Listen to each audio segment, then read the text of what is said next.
سألت نفسك قبل كده ليه بيكون في بيض نعام على المسبح وازاي مش بيبوظ؟ هقولك.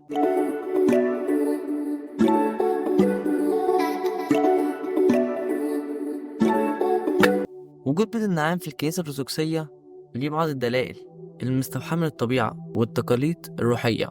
وعلى فكرة هو متذكرش بشكل مباشر في الكتاب المقدس. بيض النعام بيستخدم كرمز للقيامة والحياة الجديدة، وهو مرتبط برمزية الطقوس المسيحية بشكل عام. في بعض الأسباب والتقاليد المرتبطة بده، مثلا بيرمز للقيامة والحياة الجديدة. البيت بيعتبر رمز للحياة الجديدة اللي انبثقت من القبر الفارغ في يوم قيامة السيد المسيح. والقشرة الصلبة دي اللي بيخرج منها الحياة بترمز للقبر اللي خرج منه يسوع المسيح وهو حي. اتذكر النعام في الكتاب المقدس في سفر أيوب، حيث يصف الله النعام كطائر غريب الأطوار ولكنه قوي ومميز. النعام بيسيب البيت بتاعه على الأرض ومع ذلك ربنا بيحفظه. ده بيعبر عن العناية الإلهية. في الكنيسة الأرثوذكسية احنا بنعلق بيض النعام أحيانا في الكنائس الأرثوذكسية على السقف قدام المسبح كرمز للنقاء والحياة السماوية، وبرضه بيمثل الوعد بالقيامة وبيرمز للطهارة والإيمان.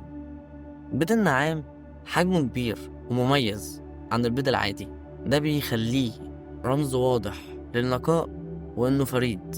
ده بيتماشى مع العقيدة المسيحية إنها بتركز على النقاء الروحي وأهمية الإيمان. المهم يا صديقي، بيض النعام ما اتذكرش مباشر في الكتاب المقدس، لكن طار النعام نفسه اتذكر في عدة مواضيع في سفر أيوب.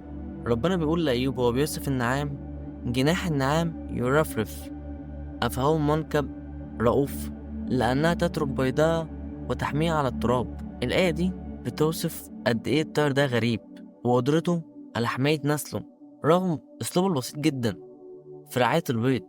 طب هتقولي ليه بيض النعام؟ اشمعنى؟ بيض النعام هو الأكبر في الحجم من بقية الطيور. ده بيخليه أكتر وضوحا لما بنستخدمه كزينة. حجمه الكبير بيرمز لعظمة القيامة وأهمية الحياة الأبدية. أما القشرة بتاعت بيض النعام قوية ومتينة، ده بيخليه مثالي ويقعد أطول فترة ممكنة من غير ما يبوظ. طب انت هتيجي تقولي ازاي البيض مش بيبوظ؟ هقولك. أول حاجة بيفرغوه ويحافظوا عليه. ازاي؟ بيخرموا البيضة، يفضوها من كل حاجة جوه.